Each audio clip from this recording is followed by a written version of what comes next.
por Henry Vargas Holguín, para aleteia.org. La razón para que Roma sea el centro de la Iglesia Católica tiene raíces históricas muy profundas que expondremos puntualmente para entenderlo con el corazón. Hay certeza de que, en la segunda mitad del siglo I después de Cristo, ya había en Roma cristianos y judíos y lógicamente también en muchas partes del resto del Imperio Romano. Para dar un solo ejemplo, uno de los cristianos, y además judío, que vivía en Roma era Aquila quien, con su mujer Priscila, salió expulsado de Roma y llegó a Corinto.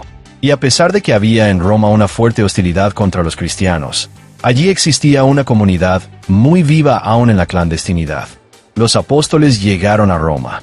El número de cristianos se incrementó en Roma gracias a la llegada de los apóstoles. La Biblia habla del hecho de que San Pablo fue enviado en misión a Roma por el mismísimo Jesús. A la noche siguiente se le apareció el Señor y le dijo: «Ánimo, pues como has dado testimonio de mí en Jerusalén, así debes darlo también en Roma». Y San Pablo llegó a Roma en su cuarto viaje, muy posiblemente entre los años 61 a 62. En cuanto a la presencia de San Pedro en Roma hay, como en el caso de San Pablo, entre otras fuentes bíblicas y patrísticas.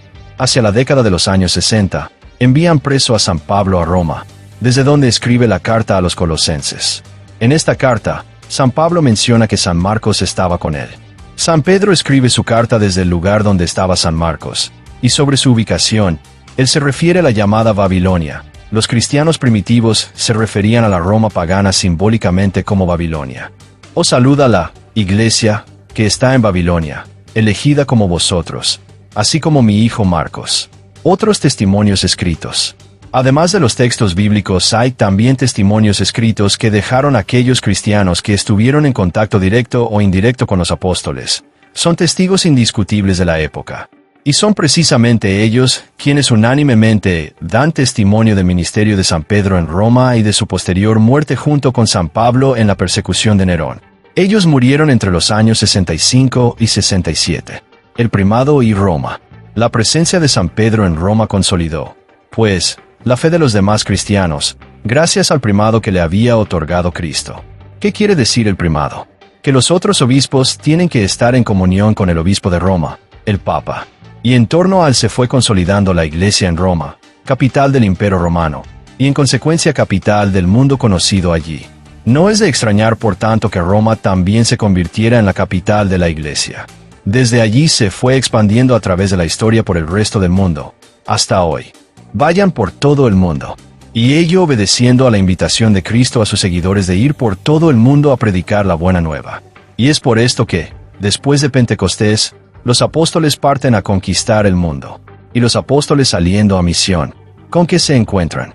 Se encuentran con una sociedad bien estructurada y unificada, un imperio compacto y organizado. Y es en ese imperio donde se establece el cristianismo, y es del que la Iglesia adopta su forma o fisonomía terrenal. La organización, la estructura, el derecho, la lengua, etc.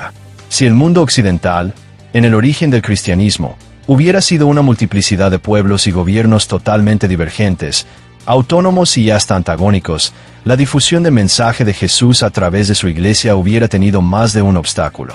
Te invitamos a que compartas esta información, para que más católicos lo conozcan.